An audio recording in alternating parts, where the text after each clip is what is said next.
June 15, 2000. Across the UK, 4,800 shop workers were called into emergency morning meetings. Without warning, a century-old retail titan dropped a bombshell. It wasn't just closing a few underperforming branches, it was erasing its entire 109-store British empire. At its zenith, this wasn't merely a clothing shop, it was an anchor of the British high street. For decades, millions of families spent their Saturday mornings navigating its bustling, multi-story branches. It introduced ready-to-wear fashion to post-war Britain, dominated regional shopping centres, and cemented "man at C&A" into the national vocabulary.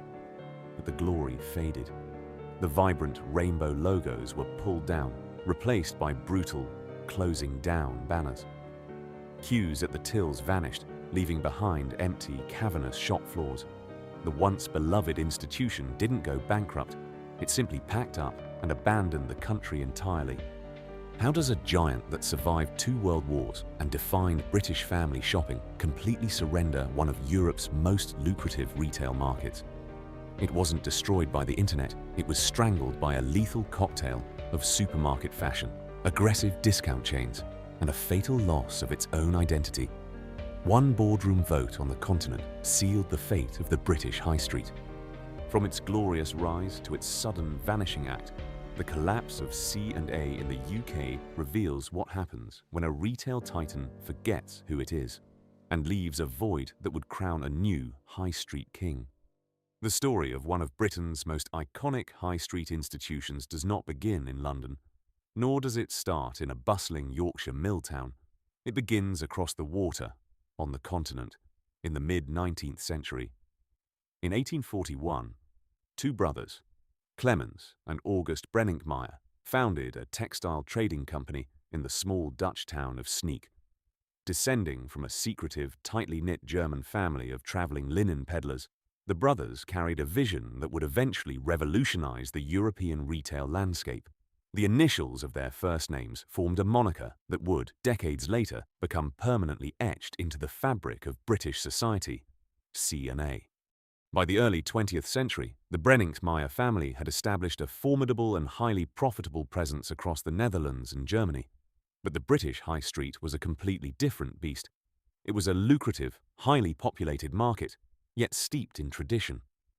In 1922, C&A boldly crossed the English Channel, opening its very first British outpost on Oxford Street in London. At the time, the British retail landscape was deeply stratified and strictly divided by class. If you were wealthy, you visited a tailor, a dressmaker, or an exclusive department store for made-to-measure garments. If you were working class, clothes were an investment of labor rather than just money. They were often made at home, patched up, altered, and passed down through generations. Mass-produced clothing existed, but it was often poorly fitted and of questionable quality. C&A brought something radical to the British public: high-quality, ready-to-wear fashion on a massive scale. They offered off-the-peg clothing that was accessible, modern, and crucially, affordable. For the first time, an ordinary factory worker or a young shop assistant could walk into a brightly lit, beautifully presented shop on the high street, pick a coat or a dress off a rail, pay at the till, and wear it out the door the very same day. It was a profound democratization of fashion, and the British public responded with overwhelming enthusiasm. However, the true golden age of C&A's British expansion did not arrive until the decades following the Second World War. As Britain slowly rebuilt its bombed-out town centres, a new era of optimism began to sweep through the nation. When clothes rationing finally came to an end in the early 1950s, there was an immense, pent-up hunger for colour, fabric and new styles.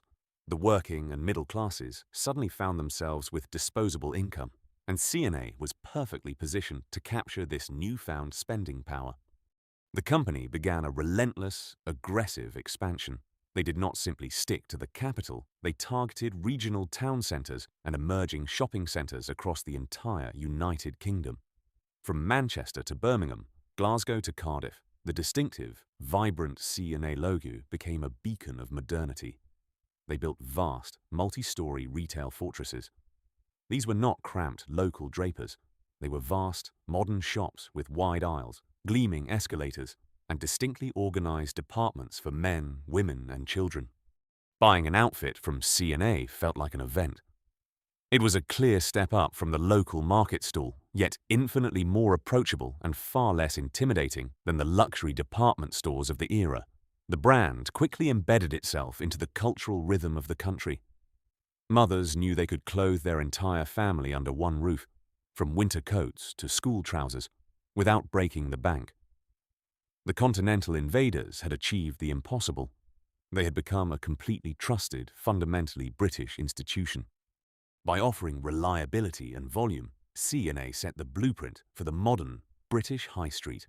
They quietly educated the consumer on how to shop for ready-to-wear clothes, laying the foundational stones for an empire that would soon reach dizzying heights. Yet, as the swinging 60s transitioned into the booming 70s, C&A was about to move from simply being a popular shop to becoming a cultural phenomenon. As the swinging 60s gave way to the 1970s and 1980s, the British high street entered a golden era of consumerism. At the very epicenter of this retail boom stood C&A. The brand had transformed from a successful continental import into an absolute behemoth of British shopping.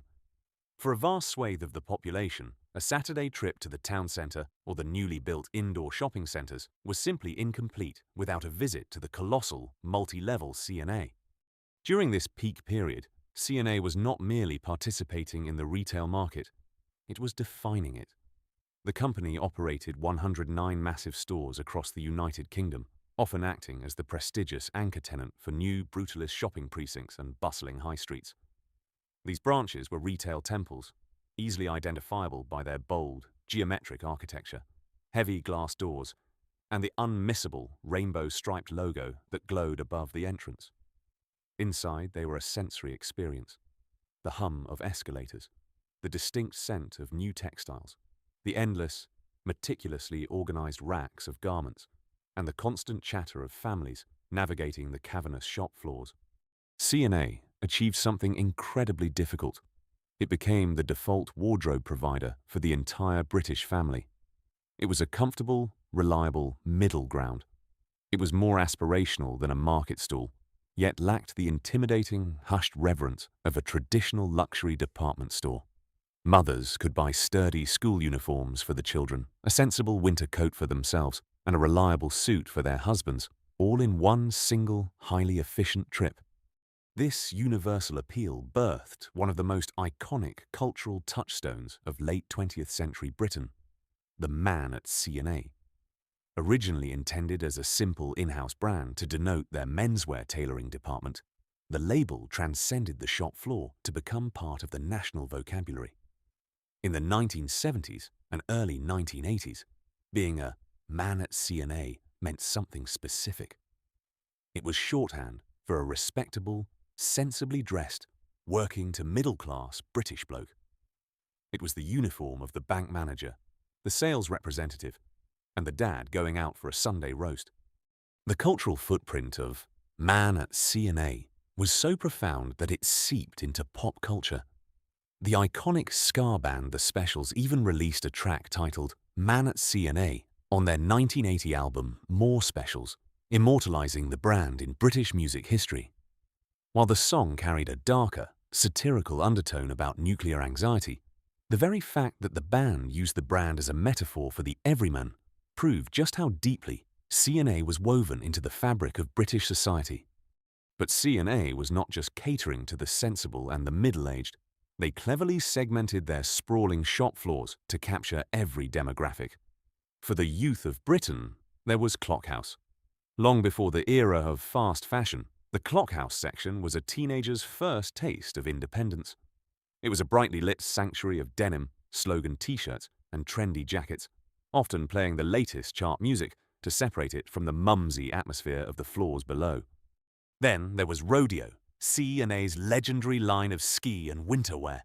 You did not actually need to be going skiing to own a brightly coloured, heavily padded rodeo jacket. In the freezing, damp winters of 1980s Britain, a rodeo puffer jacket became an essential playground status symbol and a ubiquitous sight on every high street from Newcastle to Southampton.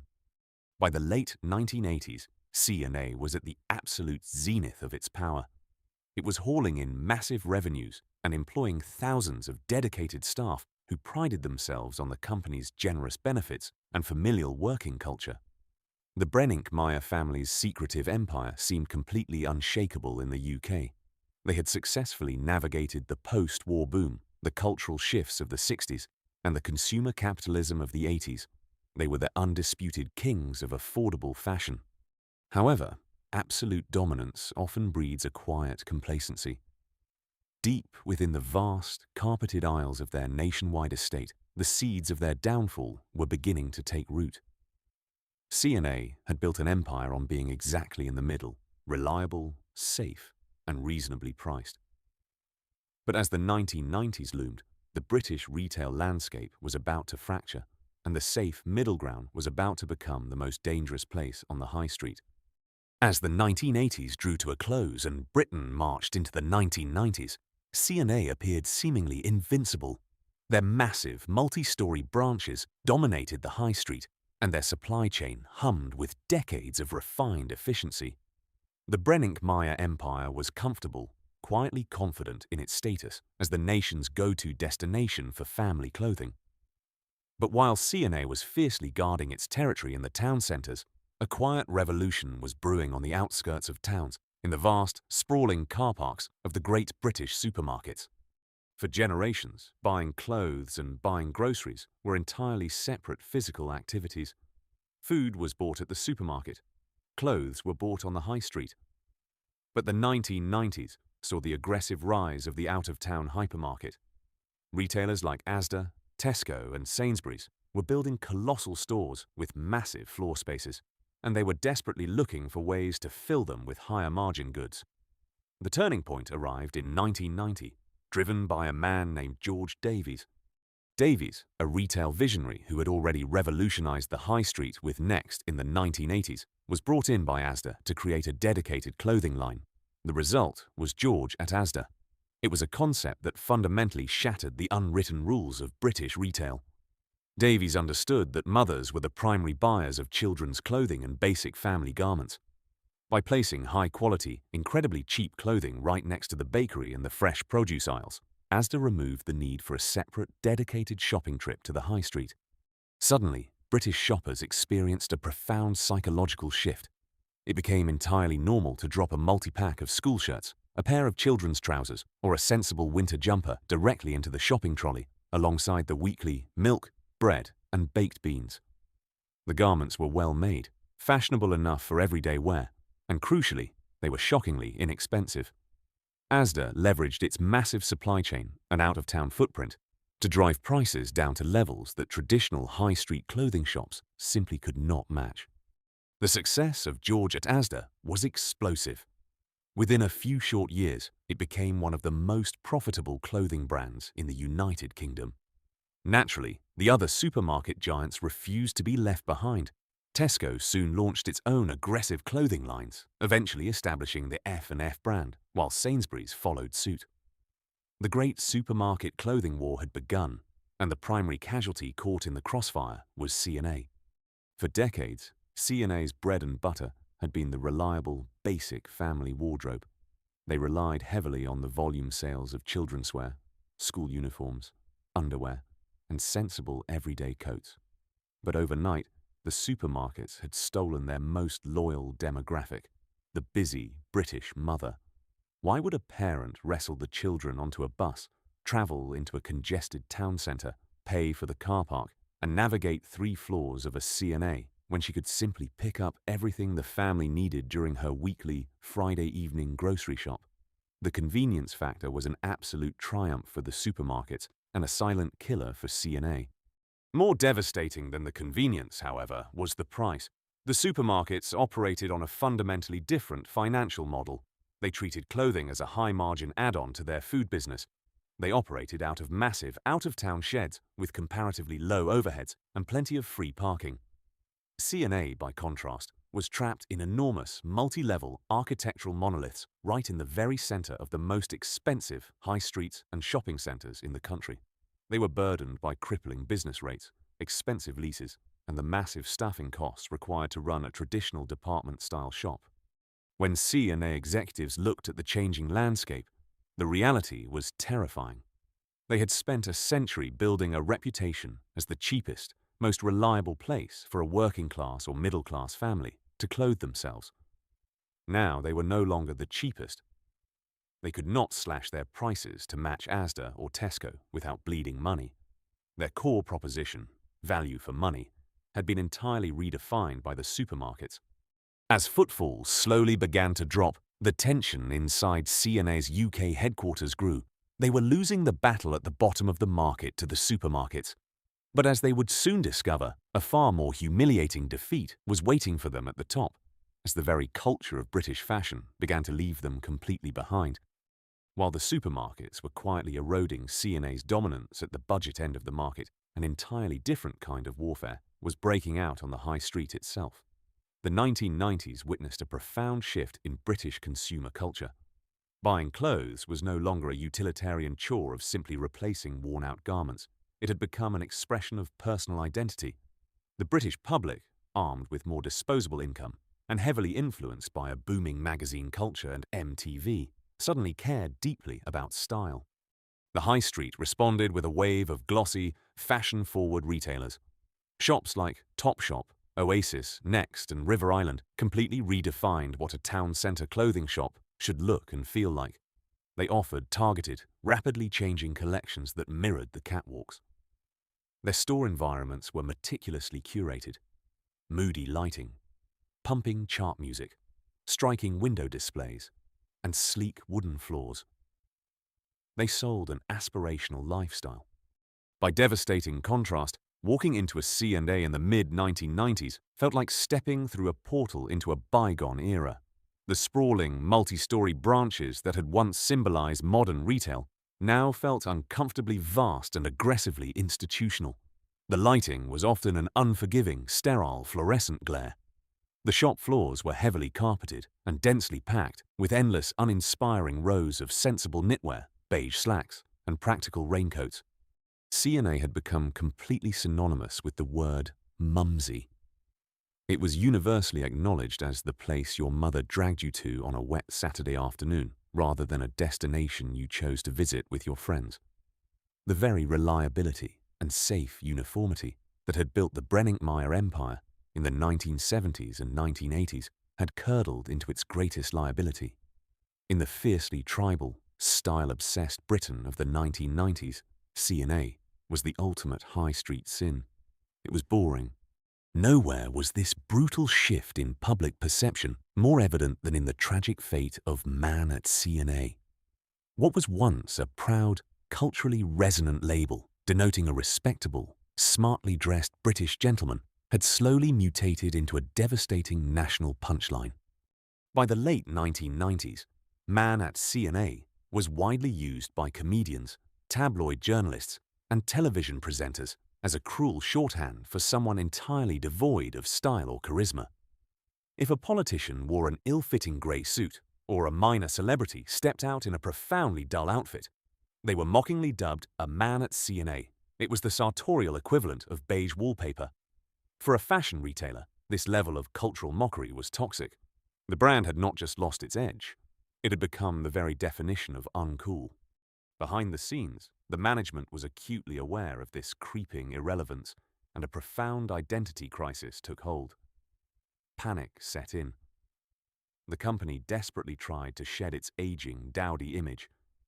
They threw millions of pounds at the problem, bringing in younger buyers and attempting to aggressively revamp their Clockhouse range to lure back teenagers.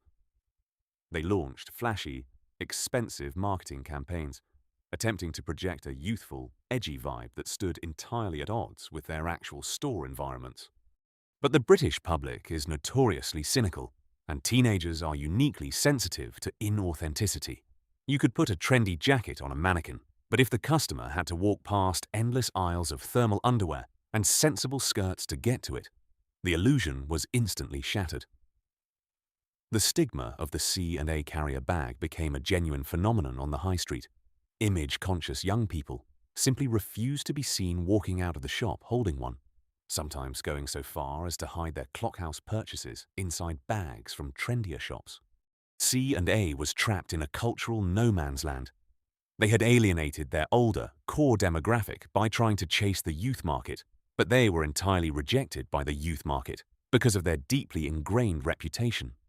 You can refit a shop floor and change an advertising slogan, but once the British public collectively decides that a brand is a joke, reversing that perception is almost impossible.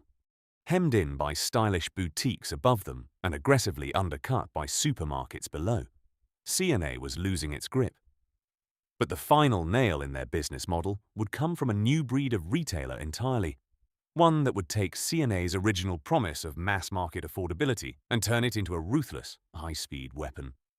If the supermarkets had stolen the convenience shopper and the boutiques had captured the style-conscious youth, a third, incredibly aggressive front was about to open up against C&A. As the 1990s progressed, the British retail landscape underwent a fundamental geographical shift. The traditional high street and the town centre shopping centres were no longer the only destinations for a Saturday shopping trip. The era of the out-of-town retail park had arrived, bringing with it a completely new breed of competitor, the dedicated value retailer. Leading this charge were brands like Matalan and TK Maxx. They operated on a completely different philosophy to the traditional high street department store. Matalan, in particular, was ruthless in its efficiency. It built massive, warehouse-style shops on retail parks on the fringes of towns and cities. The environments were deliberately stripped back. No plush carpets, no expensive window displays, just endless, densely packed rails of clothing under bright industrial lighting. Because they were located out of town, their rent and overheads were a fraction of what a high street shop would pay, and they passed those savings directly onto the consumer. British families quickly realised that if they were willing to drive a few miles out of the town centre and park in a massive, free car park, they could clothe their children for substantially less than they would pay at C&A. TK Maxx added a different layer of pressure, introducing the treasure hunt shopping experience to the UK, offering heavily discounted designer and high street labels. The British public's perception of value for money was rapidly evolving. Value no longer meant a sturdy, sensible coat from a trusted high street name. It meant securing an absolute bargain, either in a retail park warehouse or amongst the chaotic rails of a discount outlet. C&A suddenly found itself trapped in the most dangerous position in the retail industry, the squeezed middle. They were no longer the cheapest option available, meaning they lost the highly price-sensitive shoppers to Matalan and the supermarkets. Yet, they lacked the prestige, heritage, and quality perception of Marks & Spencer, meaning they could not justify raising their prices to protect their margins. They were stranded in a shrinking territory, offering clothes that were neither incredibly cheap nor particularly desirable. The final, most devastating blow to C&A's pricing model did not come from an out-of-town retail park, but from a rival expanding aggressively right on the high street itself. Primark had been operating in the UK for some time, but the late 1990s saw the brand begin to rapidly scale its operations, introducing the concept of true fast fashion to the British public. Primark achieved the impossible. They offered clothes at prices that rivaled or even undercut the supermarkets, but they placed them in prime town centre locations. More importantly, while their clothing was extraordinarily cheap, they reacted to catwalk trends with breakneck speed.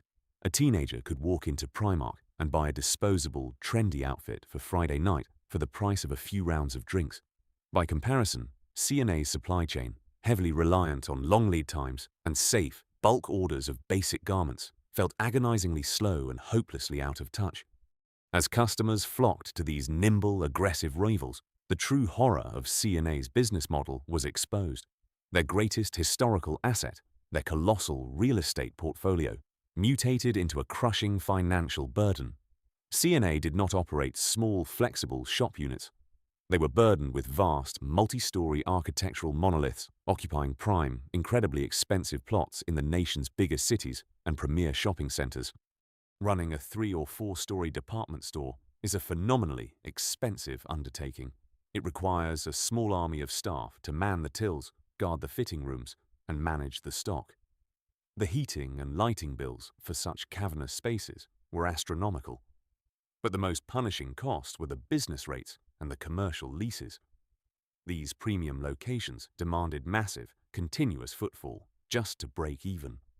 When a shop is packed with families on a Saturday morning, a 50,000 square foot store is an engine of profit. But when the footfall begins to dry up, that same building becomes a financial black hole. As the queues at the tills thinned out and the escalators hummed quietly, carrying fewer and fewer customers, the brutal reality of the high street mathematics took hold. C&A was hemorrhaging money simply by keeping its doors open. The continental giant was completely surrounded, outmaneuvered on price, style and location, and its colossal British empire was beginning to bleed. By the late 1990s, the writing was not just on the wall, it was printed in stark red ink across the company's ledgers. C&A UK was no longer merely struggling to compete, it was financially hemorrhaging. For a privately owned, fiercely proud European dynasty like the Brenningmere family, the performance of their British division had become a source of profound corporate anxiety. The company was losing millions of pounds every year in the UK, trapped in a relentless downward spiral that seemed impossible to arrest. Faced with this existential crisis, the management team did what many desperate retail giants do when they feel their grip slipping. They reached for the checkbook. The late 90s saw C&A embark on a frantic, hugely expensive program of rebranding and store modernization. They desperately needed to convince the British public that they were no longer the dowdy, sensible, man-at-C&A institution of the past, but a modern, vibrant fashion destination. Millions were poured into cosmetic surgery for their high street estates. The iconic, perhaps overly familiar rainbow logo was tweaked and modernized. Inside the shops, management attempted to banish the sterile, institutional feel of the 1980s. They installed lighter wood flooring, updated the lighting, and tried to create boutique-style zones within their massive shop floors, aiming to mimic the success of Next or Oasis. They even threw vast sums of money at high-profile marketing campaigns, hiring famous supermodels like Cindy Crawford to front their collections, desperately hoping that European glamour would somehow wash away the distinctly uncool reputation of their British stores. But these efforts were fundamentally flawed, akin to applying a fresh coat of paint to a house with a crumbling foundation. The executives had completely misunderstood the nature of their problem. You can change a logo, refit a shop floor, and hire a supermodel, but you cannot easily erase decades of ingrained consumer perception. The British public looked at the flashy new adverts, walked past the newly fitted window displays, and still saw exactly the same thing: the place their mothers bought their school uniforms. The tragic reality of high street retail is that consumer psychology is utterly ruthless. When a massive, multi-story shop loses its critical mass of footfall, the atmosphere inside changes dramatically. In the 1980s, the bustling crowds and lengthy queues at the tills gave C&A an energy, a sense of chaotic, thriving commerce. But by 1998, as shoppers abandoned them for out-of-town retail parks and fast fashion rivals, these cavernous buildings began to feel like retail graveyards. There is nothing quite as discouraging to a shopper as an empty department store. The wide aisles, designed for Saturday afternoon crowds, suddenly felt eerily quiet. To cut costs as the losses mounted, staffing levels on the shop floor were inevitably reduced. Rails became untidy. The remaining staff looked demoralized, and the entire shopping experience became profoundly depressing. The sheer scale of their buildings, once the ultimate symbol of their dominance, now acted as an amplifier for their failure. Every empty floor was a glaring visual reminder that C&A was dying. Internally, the UK management was completely paralyzed. They were caught in an impossible paradox. To survive, they needed to slash costs, which meant closing the largest, most expensive flagship stores. But to close those flagship stores would mean paying astronomical exit fees on long leases and admitting catastrophic defeat on the British high street. They tinkered with the edges, closing a handful of the most unprofitable regional branches, but the core structural rot remained untouched. As the new millennium approached, the tension between the UK headquarters and the parent company in Europe reached boiling point. Over on the continent, in Germany and the Netherlands, C&A was still a highly profitable, respected, and stable business. The Brenninkmeier board looked across the English Channel with growing frustration and cold, calculating pragmatism. They were pumping millions of euros into a British market that was aggressively hostile, densely overshopped, and utterly unforgiving. The European executives realized that the UK division was a lost cause. No amount of rebranding or shop refitting could undo the gonkim, pincer movement of supermarkets and discount fast fashion. A decision had to be made, and it would not be a gradual retreat. It would be a brutal, clinical amputation. For the 4,800 employees of C&A in the United Kingdom, Thursday, June 15, 2000, began exactly like any other morning. Across the country, from the bustling flagship on London's Oxford Street to the sprawling, multi-storey branches in provincial shopping centres, the familiar daily retail rituals were well underway. Shop assistants were quietly counting the float at the tills, visual merchandisers were making final adjustments to the mannequins, and managers were unlocking the heavy glass doors, ready to welcome the morning footfall. But before the first customers could even cross the threshold, an unprecedented directive came down from the UK headquarters. Gather every single member of staff. Immediately. In staff rooms and on hastily cleared shop floors, store managers stood before their teams to read a prepared statement. The atmosphere was thick with the usual anxiety that accompanies emergency meetings. Perhaps it was a change in management or the announcement of a few regional closures to stem the widely rumoured financial losses. Nobody was prepared for the sheer scale of the devastation that was about to be unleashed. Without warning, the Brenninkmeier family had dropped a bombshell. C&A was not restructuring. It was not entering administration or seeking a buyer.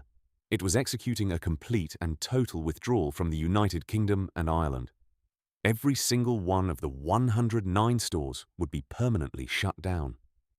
The entire British operation, a retail empire that had stood for nearly 80 years, was to be entirely erased from the map.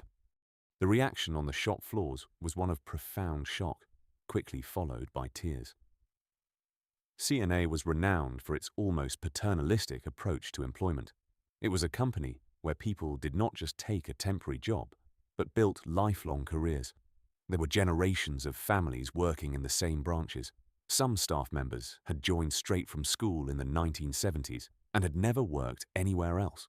Now, in the space of a brief, brutally clinical morning meeting, their livelihoods were extinguished.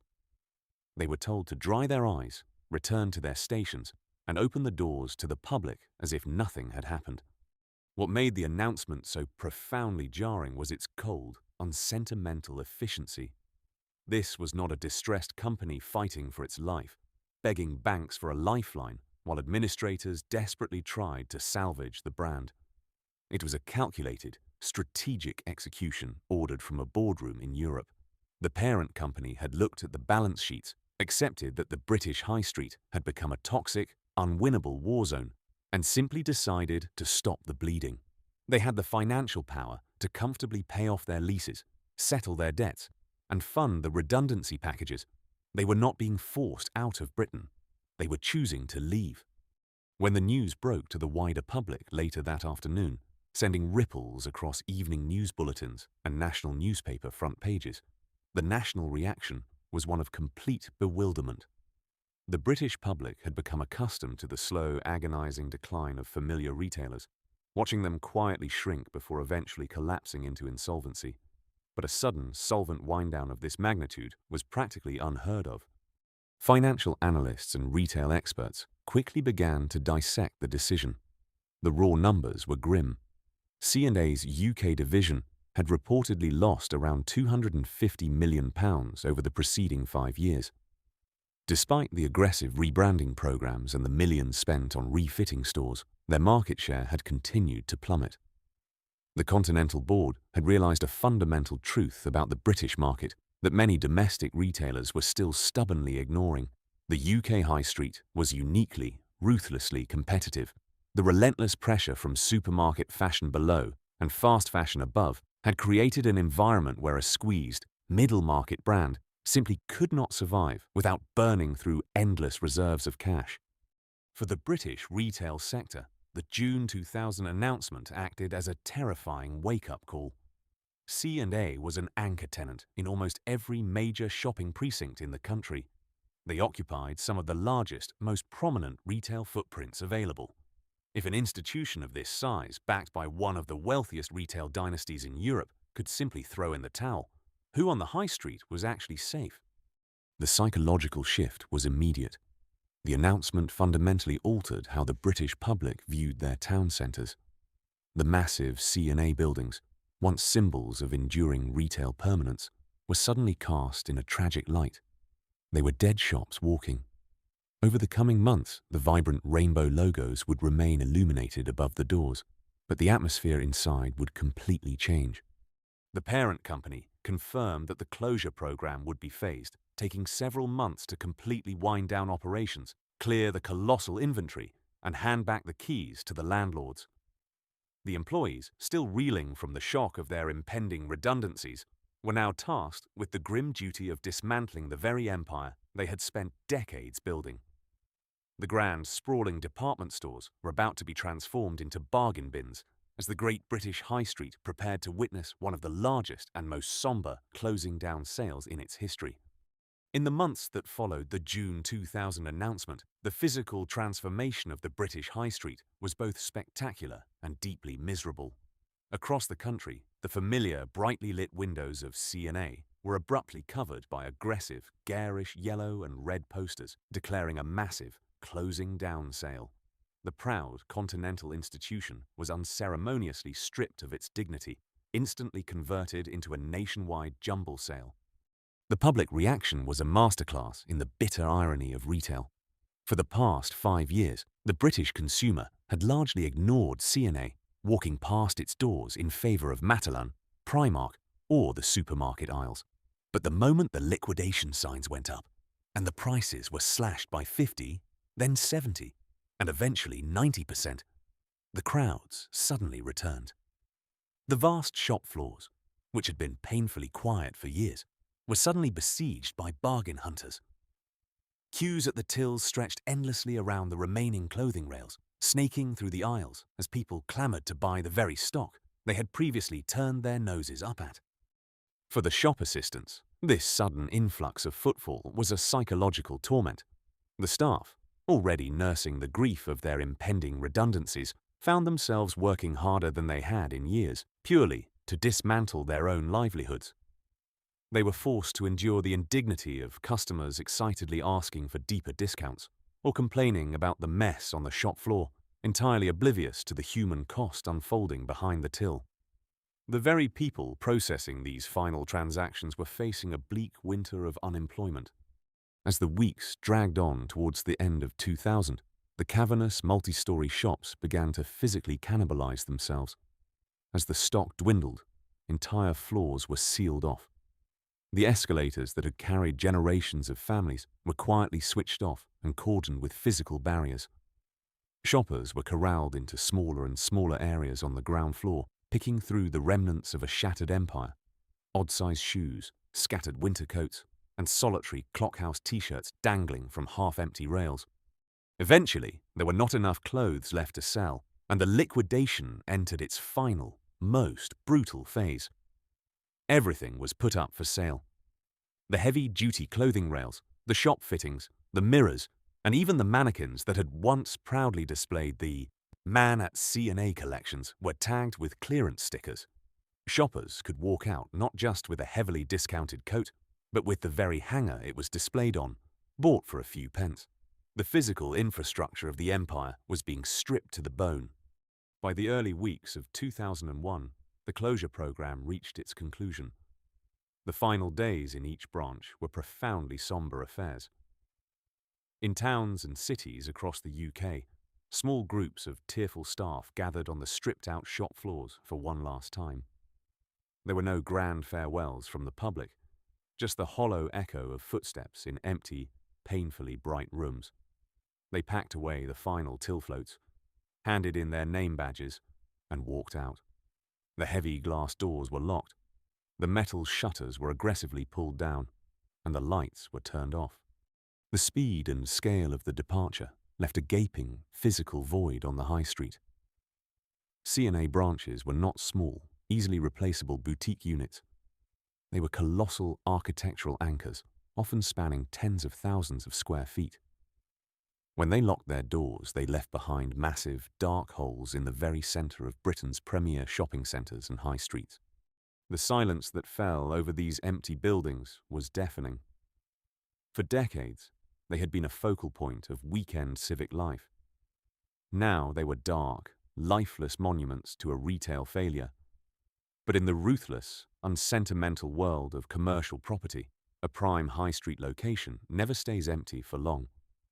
While the British public was busy mourning the loss of a familiar friend, the vultures were already circling the corpse, and one particular rival was preparing to swallow the C&A empire whole. Perhaps the most surreal aspect of the C&A collapse in the United Kingdom was that it was not actually a collapse at all. It was a highly localized extinction. Usually, when a beloved retail giant disappears from the high street, it is accompanied by the complete death of the company. The brand is liquidated, the supply chains are dismantled, and the name is consigned to the history books. But C&A was different. In the years following 2001, British holidaymakers travelling to mainland Europe would often experience a bizarre sense of retail whiplash. Strolling down a shopping street in Berlin, Amsterdam, or Paris, they would suddenly be confronted by a massive, brightly illuminated, and entirely thriving C&A. The rainbow logo was still there. The multi-story shop floors were packed with shoppers, and the tills were constantly ringing. The Brenninkmeier empire had not died. It had simply retreated to its fortress. It remains, to this day, a highly profitable and ubiquitous presence across the continent. They had merely decided that the British High Street was a uniquely hostile environment, a battlefield no longer worth their blood and treasure. However, back in the United Kingdom, the sheer physical void left by their sudden departure was an immediate crisis for the commercial property sector. C&A had vacated 109 properties, representing millions of square feet of prime retail space. These were not modest units. They were colossal architectural anchors that dictated the footfall of entire shopping centres and high streets. Landlords were terrified. Leaving these gargantuan buildings empty could trigger a devastating knock-on effect, draining the life out of the surrounding shops and plunging town centres into decline. But in the ruthless, unsentimental ecosystem of British retail, a prime location never stays dark for long.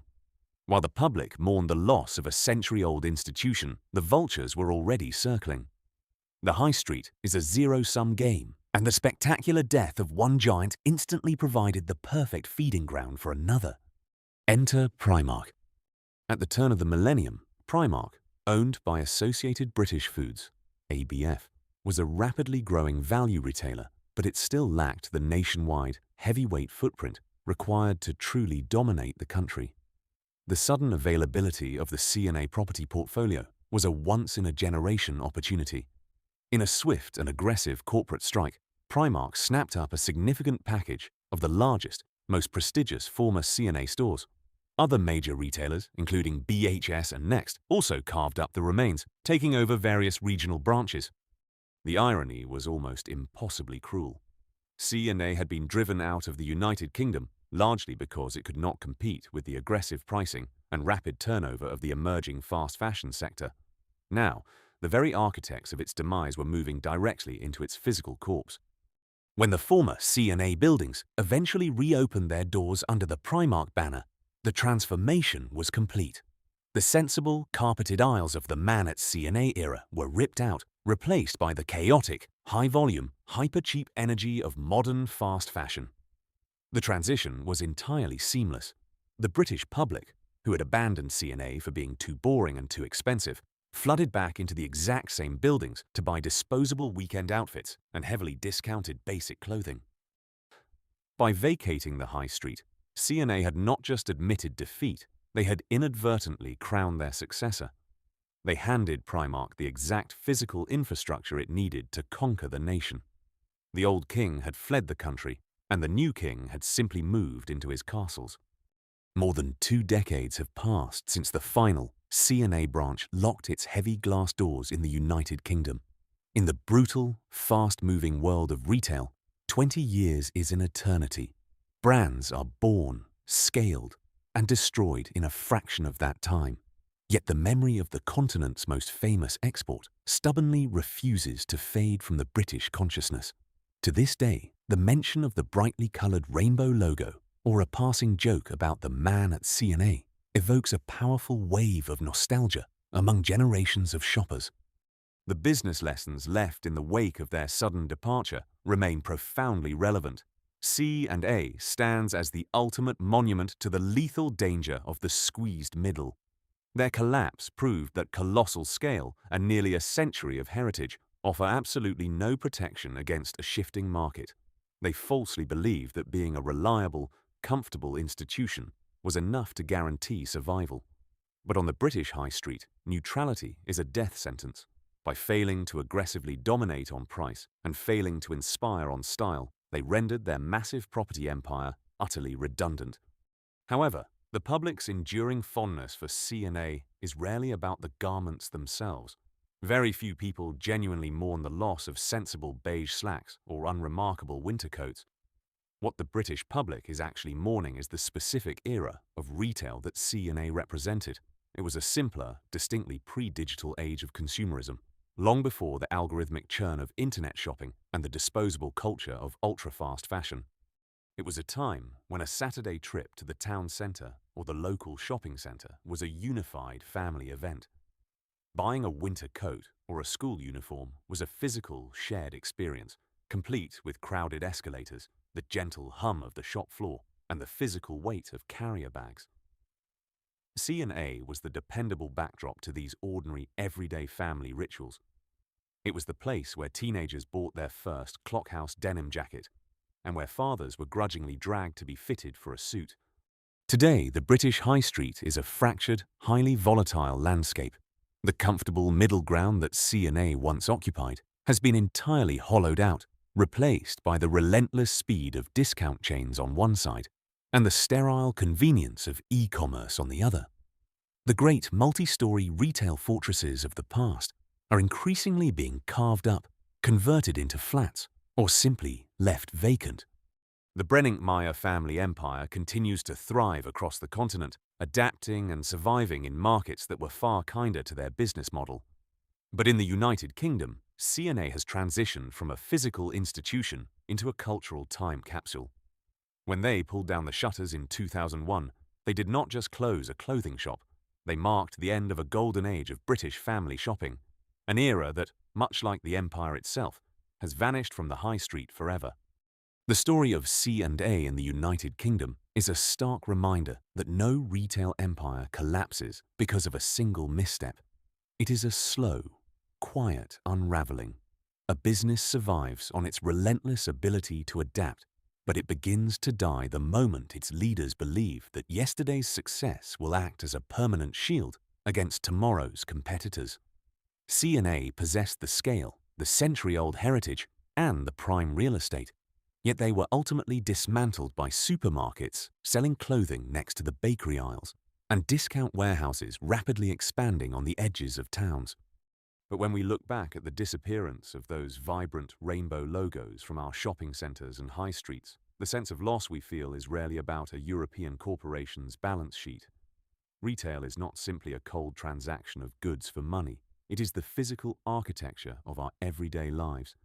It is the shared memory of being dragged into town on a Saturday morning, the distinct rustle of a carrier bag, the rite of passage of choosing a winter coat, and the chaotic queues at the tills in the weeks before a new school term began. When those heavy glass doors locked for the final time in the early months of 2001, the physical space left behind was quickly swallowed by new retailers, eager to sell faster, cheaper fashion. But a distinct part of British civic life faded away alongside the man at C&A racks. The high street is a living, breathing entity, and with the loss of every foundational pillar, its character permanently changes. When the signs are taken down, we do not just miss a shop. We mourn a simpler era of family shopping, and we miss who we were when we shopped there.